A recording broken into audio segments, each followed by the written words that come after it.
Gophers flowing in their veins. Mackey and Judd on Score North and ScoreNorth.com.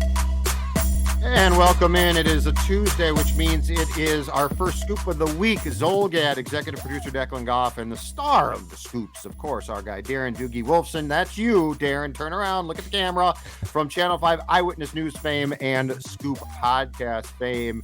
And I am going to turn the floor over to you, sir, because it is draft week, Thursday night, when, of course, we will be at Surly Brewing doing our show, and hope plenty of you join us there.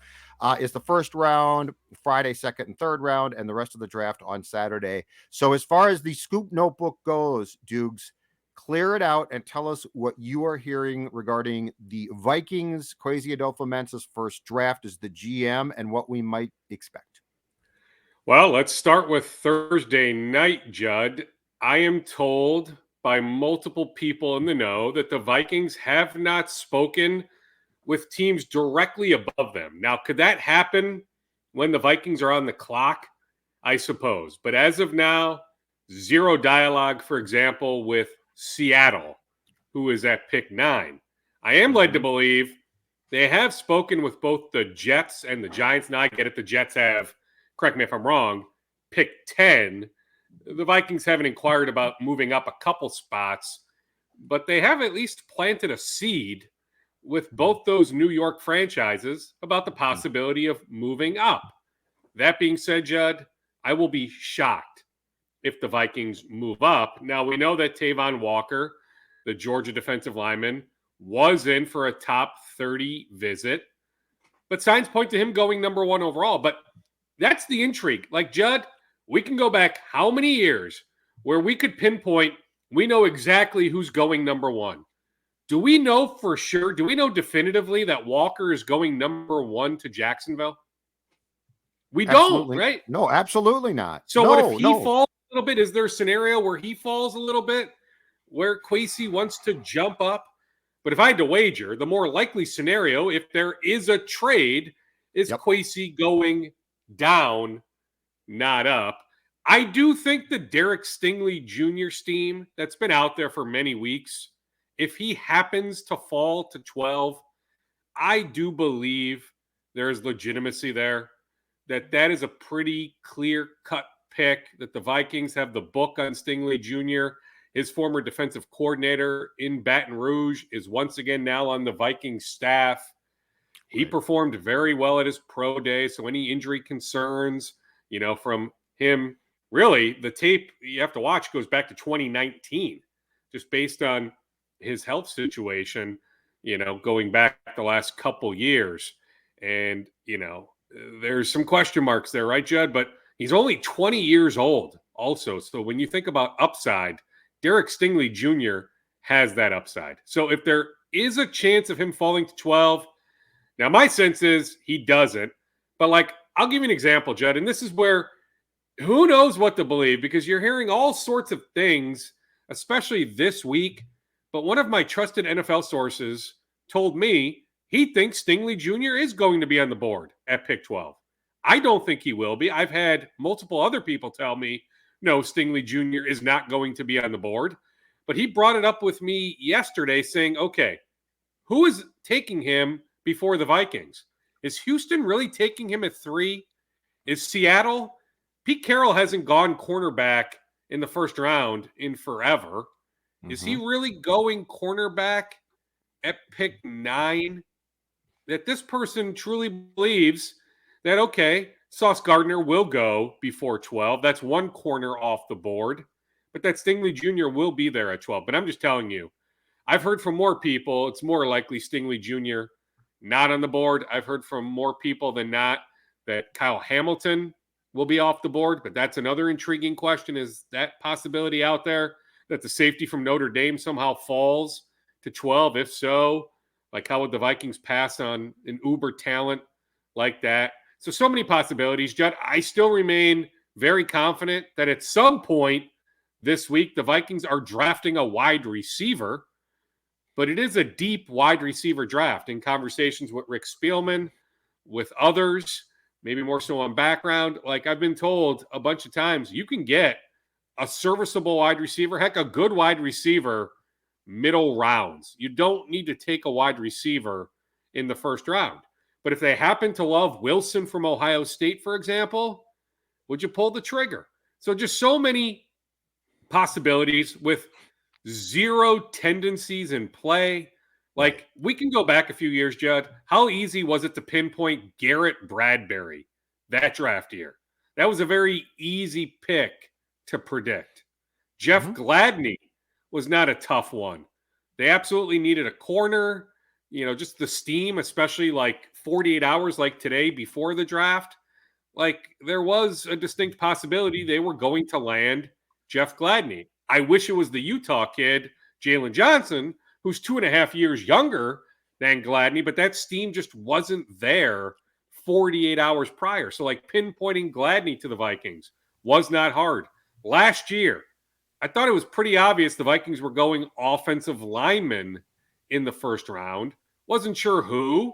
Ultimately, they moved backwards, so they don't take the kid from USC. They move backwards, end up with Darisaw. But as Spielman told me late last week, they had legit fear that the Raiders were going to take Darisaw. Okay, well then, who would the Vikings have taken? I think they would have taken Jenkins, the kid from Oklahoma State, that turned out to be a pretty good player for the Bears. He went about 8 to 10 picks later. But like, we don't have those tendencies to pick up on with Kwesi. So I'd love to tell you, the audience, that I know 100% who the Vikings are taking. Outside of that possibility, that 10% possibility of Derek Stingley Jr. being there at 12 and the Vikings gobbling him up, I don't have a great feel. And I think what makes this intriguing too is beyond what you just said, and you're exactly right. We don't know when it comes to Kwesi what he would defer to or go to. But what makes it more intriguing is that's coupled with the fact that, to your point, like, this is as fluid of draft as I can recall, because it's not really that sexy. There's 4 quarterbacks, but 2 might be for first round picks, but that's a might be. I think that there are, but the point is, there's not a lot of definition here. We don't know what the Vikings are going to do just from a draft strategy standpoint. And here's the third thing, Dukes. Everything the Vikings have done so far has been a very much screamed, we are trying to win now. Like, we don't think that we're going to take a step back. But the draft is sort of like the ultimate test there, because what the draft tests is, okay, if you're trying to win now, are you going to not draft necessarily the best player available at your draft spot, but are you going to take a guy who you like and who you think can play immediately? And so, like, that's the ultimate test. So Thursday night, assuming that they draft 12th, we are going to find out definitively. Are you taking a pick where you think that this guy can step in and play now because that's the next step towards trying to win now? Or do you at that point in time say, you know what, this guy, in our opinion, is the best player available. He might not fill as big a need as, let's say, Stingley would, but we can't pass up the opportunity to draft, the kid from Southern Cal, a kid like that. So this, to me, is going to become incredibly interesting in answering the question of, are you really in this for 2022? Or is this the point where you say, you know what, for purposes of this franchise and its long-term health, we can't pass up this guy at 12? Can't you have the best of both worlds? Outside of taking Alabama wide receiver Jamison Williams, now, do I think there are Williams fans at TCO? I do. Outside of taking Malik Willis, I think he's the number 1 quarterback on their board. But, like, do I see Malik Willis going to the Vikings in the first round?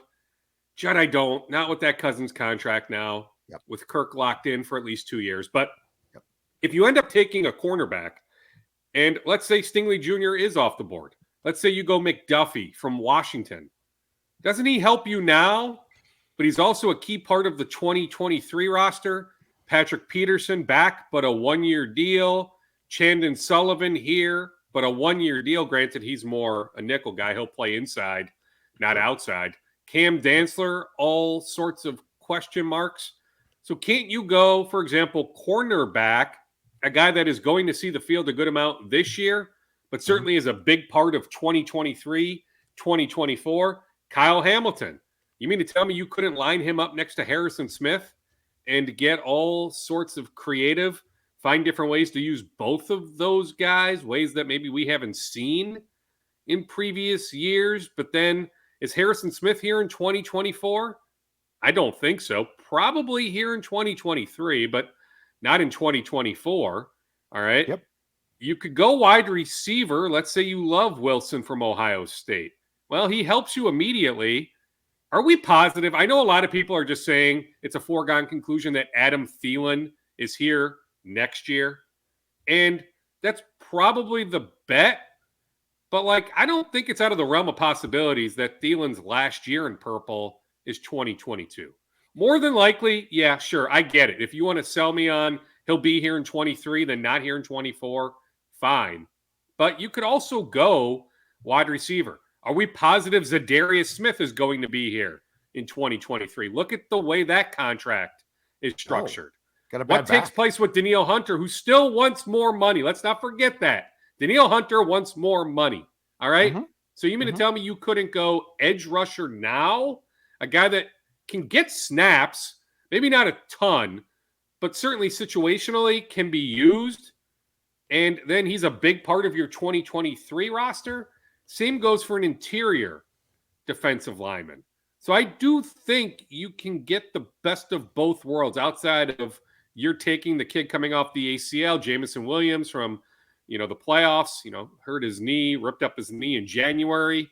So Jamison Williams isn't making an immediate impact in September, October, or if you happened to go Malik Willis. But I'm telling you, Judd, even though I'm positive there are Malik Willis fans in Eagan, I'm hard pressed to see the Vikings pulling the trigger on Willis. Doogie, I'm just seeing this from Bet Online AG, a betting service for the Vikings' first player drafted. These are the odds for the most likely pick for the Vikings in the first round. Cornerback at 5-7, defensive lineman at 15-4, offensive lineman 11-2. And then safety 7-1, linebacker 9-1, wide receiver 11-1. With those odds, Declan, I might go defensive lineman. So are those odds based on only if the Vikings stay at 12 or if they move it just says backwards? It just says first player drafted. Okay. All right. Well, does Pittsburgh want to move up? Heck, Judd, I've heard in the last couple days, Philadelphia, not for a quarterback, but Philadelphia with draft ammo may want to move up for a certain wide receiver. So you're looking at Philly, in addition to New Orleans, who we've talked about, but certainly Pittsburgh at pick 20. Kansas City at 29 is another trade possibility. I've seen that. They have all this draft ammo after the Tyreek Hill trade. Is there a certain wide receiver they could target? Would the Vikings move all the way back 17 spots? If so, you're picking up not only 29, you're picking up 50 overall, and you're picking up a good draft pick next year. I don't know if it's Kansas City's first in 23. Maybe it's their second round pick in 23, but you're definitely getting back more than 2 draft assets if you're moving back 17 spots. But if you move back to 29, is the Georgia interior defensive lineman Wyatt in the mix there? Is Maffei, the Gopher, in play? Maffei did visit the Vikings, as did Wyatt. I've seen that steam about the Chiefs. And if I do that, I need their 23 first round pick. Well, yeah. Even to move down to 20, if Pittsburgh wants up for Pickett or Willis, I want their first round pick. I want their first round pick next year. Yeah. Yes. Because, just to move back 8. So if I'm moving back 17, I'm with you. You need their 23 first round pick. And Dukes, to be clear, I love that. But that would be, to me, the first nod of, yes, we want to win in 22, but this is about our future. Because one thing, if I'm Kwesi, one thing that I am doing for sure in this draft, in potential trades as well, is positioning myself to take a quarterback next April, which I believe is one of the most important things. That's the thing, Kirk short-term might be great. KOC might turn him into a Tarkington. I don't know. But the reality is, I really believe that Kwesi and Kevin O'Connell were hired largely to solve the problem that this team has not solved in years, which is you need to find a long-term solution at quarterback, preferably with a guy on a 5-year rookie scale contract. So now it's successful and it's cheaper.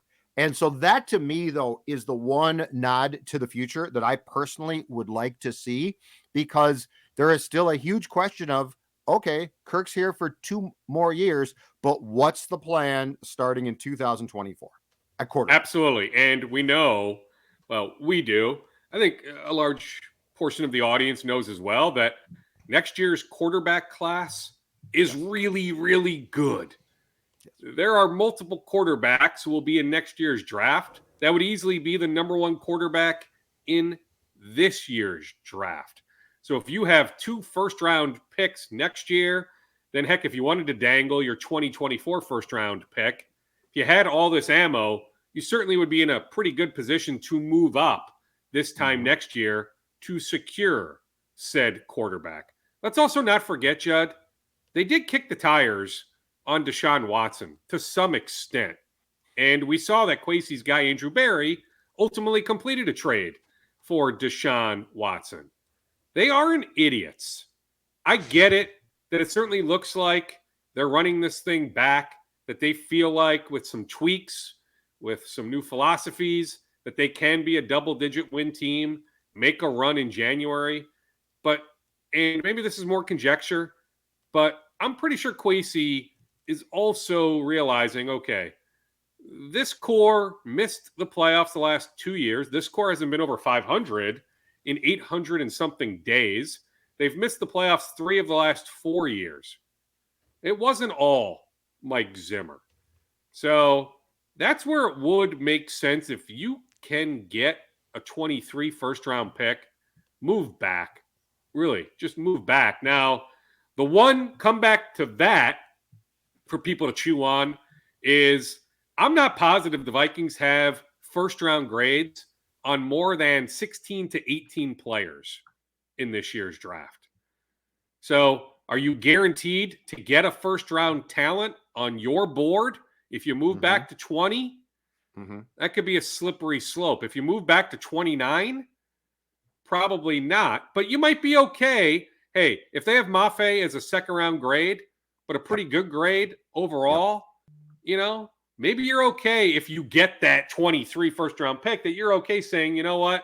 Okay, we didn't get one of those 16, 18 guys with a first-round grade this year, but this guy's got a high second-round grade. We'll take him, and we get this first-round pick next year. So these are all scenarios. I'm telling you, Judd, these are all scenarios they are kicking around in Egan.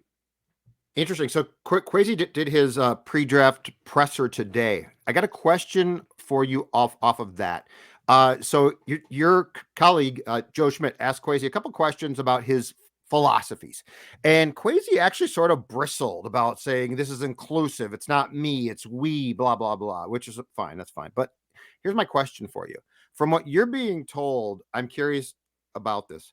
How much differently are you hearing that this draft is going to be run? Because, you know, Rick certainly had people he consulted with, but at the end of the day, Rick saw himself as a draft guy. And I think that Rick had no problem probably putting his foot down and saying, okay, thanks for the input. Here's what I'm doing. Because, and I asked the question, and I'll sort of defend Joe here for his questions. There comes a point in time in this process where somebody does need to take control. Like it can't always be collaboration. Collaboration's great, but you know, you're on the clock. Now a decision has to be made.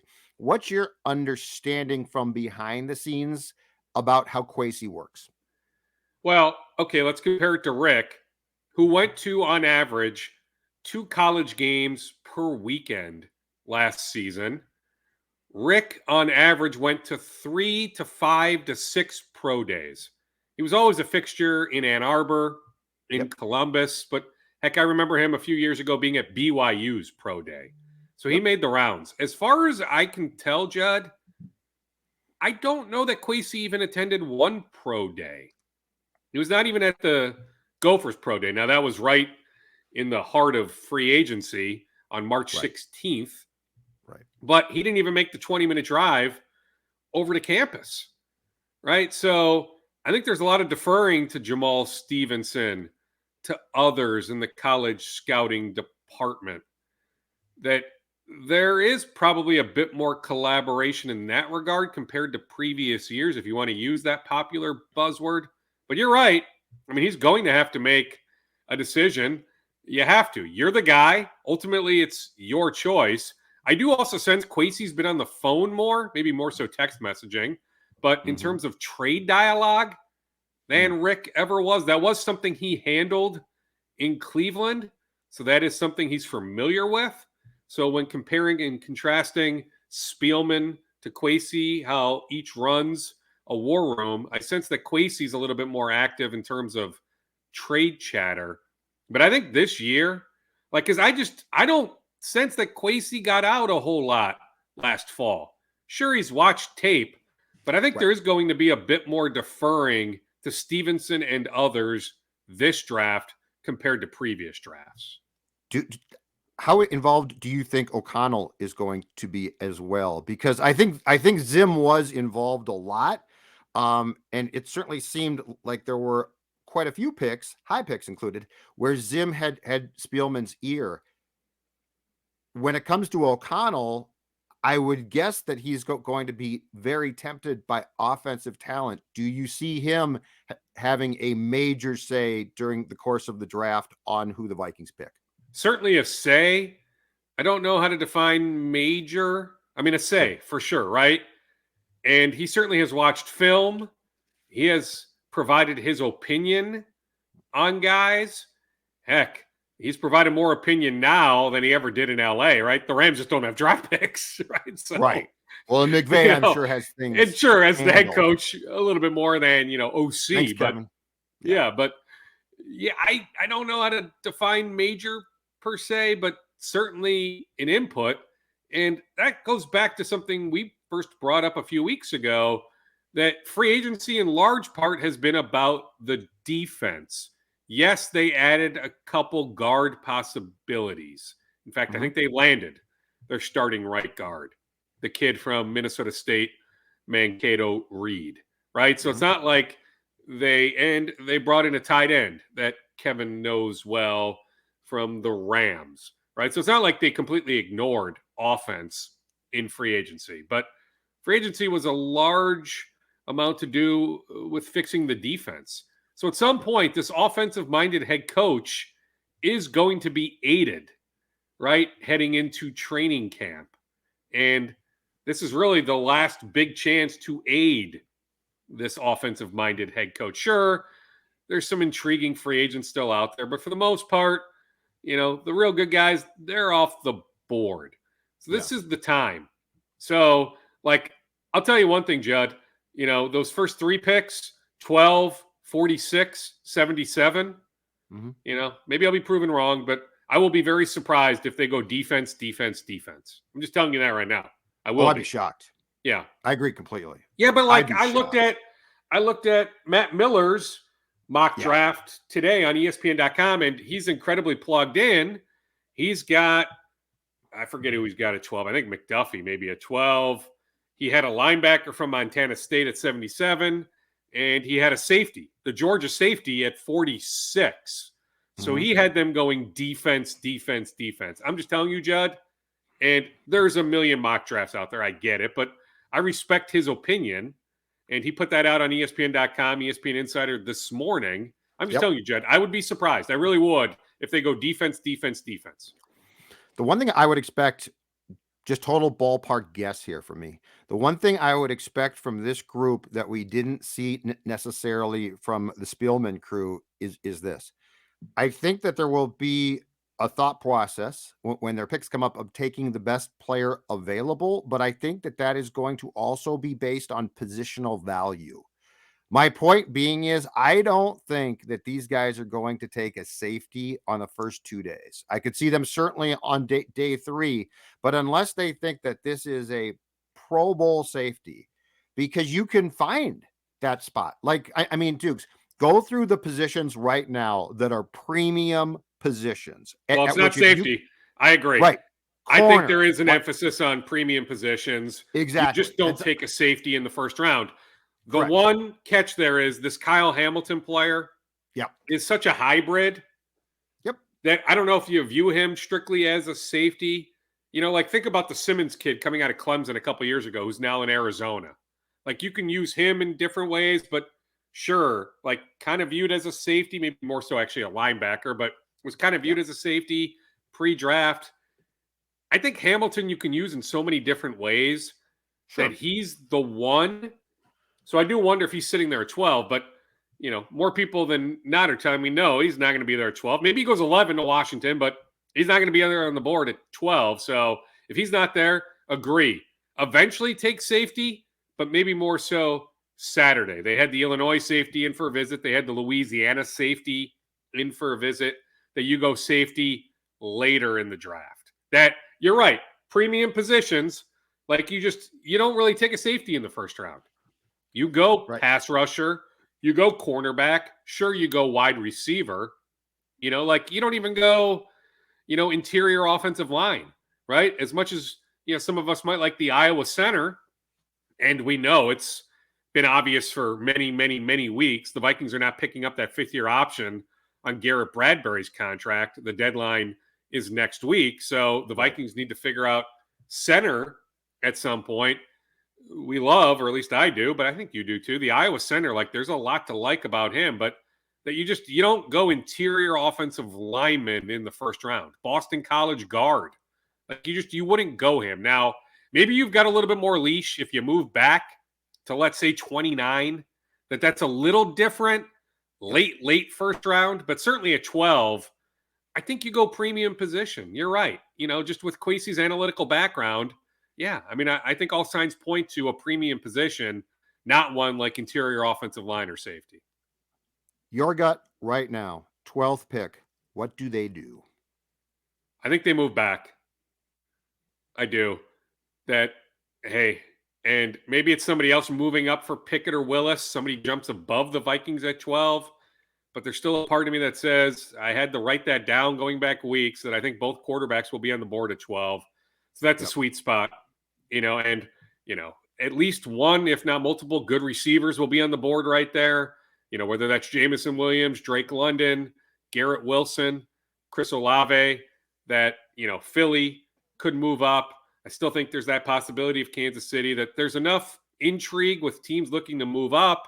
So many teams with multiple first-round picks that I'd like to think we'll see a good amount of activity on Thursday night. I mean, we always see some activity, but I'd like to think maybe a little bit more than normal. Like, I don't know, put the over-under at 4.5 trades on Thursday night. Like, I hope we take the over on a number like that. You're asking me right now, and I'm telling you, Judd, I have more uncertainty this year than in previous years. It's not even close, but you're asking me the question, I'll say they end up moving back. But, like, does a team try to rip off Kwesi? First time in that big boy chair. And they just won't budge, thinking Kwesi will eventually budge. And it doesn't get to that point. And in the end, the Vikings just can't find a willing trade partner and stay at 12. Like, so I do wonder about a scenario like that. But you're asking me for an answer. I suppose I'll say it's a guess, maybe somewhat educated guess, but that they find a trade partner, end up moving back. Interesting stuff. All right, more scoops, sir. But before we wrap up, what else are you hearing? Where would you like to go? Alex Kirilloff begins his rehab assignment in St. Paul tonight. He's got that wrist injury, had the surgery last year, got the cortisone shot. I don't know, Judd. I need to see him swing. I need to see him swing for many days in a row to believe that he's fully healed. Like that wrist has been bugging him for so long, but that's something to keep an eye on today, tomorrow. Alex Kirilloff in St. Paul. If all goes well, he may even be on that airplane to Tampa for the weekend series. But if I'm the Twins, I may want to see Kirilloff in St. Paul for a while here. Like the Saints are about to start a 12-game homestand. You might want to leave him in St. Paul for a little while just to see over the course of many, many days. I'm reminded again, Judd, how the Twins have – now, if you want to say Ronald Acuna Jr., fine in Atlanta, but the most team-friendly contract in Major League Baseball, the Byron Buxton contract, 7 years, $100 million. Like I looked back at it, Judd, he could win MVP and he's still not quite making George Springer money. Like, and it's a huge bonus if he wins MVP. And he could finish third or fourth in MVP voting. A ridiculous year. But the money goes down incentive-wise significantly that if he finishes third in MVP voting, he really doesn't touch the George Springer money. And hey, if the comeback wants to be George Springer, that's an outlier contract, fine. But I'm telling you, like Byron should have been a free agent in November. You know, the Twins a few years ago manipulated the service time. He should have been a free agent in November. Now, nobody forced him to sign the contract on December 1st or November 30th that he signed, that he could have waited. He could have played out this year, then elected unrestricted free agency in November. So, I mean, he's the one who signed it, you know, but I'm reminded because he's so brilliant. Hopefully he can play 140 games, but like that is the most team-friendly contract in all the game. The Twins also have a pretty team-friendly contract in Jorge Polanco. Like that's a nice contract for the Twins, but there isn't a more team-friendly contract in all the game, unless you want to argue Ronald Acuna Jr., but he's coming off a serious injury. I need to see him recover before I say it's Acuna Jr. So for me right now, the most team-friendly contract in Major League Baseball is Byron Buxton's. Then we wonder about the Wolves tonight, Judd. Can they find a way to win tonight like they won Game 1 in Memphis, then have a chance to wrap up the series on Friday night? Does this series go 7 games? Does Memphis win at home tonight? Do the Wolves win at home on Friday? Then we get a winner-take-all Game 7 sometime on Sunday in Memphis. Don't know if it would be an afternoon game or an evening game. Heck, Judd, we don't even know what time Friday's game will be, although it does look like Wolves-Grizzlies on Friday will be a standalone game. So I would imagine it's a 7 o'clock start, but could it be an 8 o'clock start or a 6:30 start, I suppose? But if it's the only game, the only NBA playoff game on Friday night, I would hope it's a normal start time, not like 9 o'clock on Saturday night. And the Wolves goes, Cat goes. Cat was great in Game 1, they win. Cat was great in Game 4, they win. He was horrendous in Game 2, they lose. He was horrendous in Game 3, they lose. We also wonder, is there like this 35-point game coming from Ja Morant? Got to the free throw line a ton in Game 1, scored a good amount of points in Game 1, but really for 3 consecutive games, superstar Ja Morant hasn't been on display. Some of that foul trouble. He has involved his teammates greatly. The assist numbers are through the roof. But we view Ja Morant, I think a lot of people did pre-series, as the best player in this series. That the Wolves had the second and third best players, Cat, Edwards, but that Memphis had the best player in this series. Ja Morant has not played like the best player in this series, but there is a thought, does he explode as soon as tonight? One other note, Gopher basketball, Mike Jones, Woodbury kid, Davidson transfer. The Gophers have not been in contact with him for 3 weeks. So we still wonder, Ben Johnson has some scholarships to play with, who will be the Gophers starting 2 guard? Well, if you think it's going to be Mike Jones, a lot has to change. Yeah, Dave Thorson reached out right when Jones hit the portal, but there has been nothing for 3 weeks. Josiah Strong, Champlain Park High School, just left Illinois State. He could slide in. He could be their starting 2 guard. He visited Nevada over the weekend, did visit the Gophers 8 days ago, 2 Mondays ago. So I do wonder if that's the guy. If Josiah Strong ends up as their 2 guard, they have their starting point guard, the Morehead State transfer, Talon Cooper. You could have Josiah Strong as your 2 guard. Then your starting front court could be Jamison Battle, Parker Fox, Dawson Garcia. That's not a bad team. Not bad. Okay, sir. Sounds good. And we will talk to you on Thursday for more scoopage. Okay, sounds good, Jed. Take it easy, Declan. Bye-bye.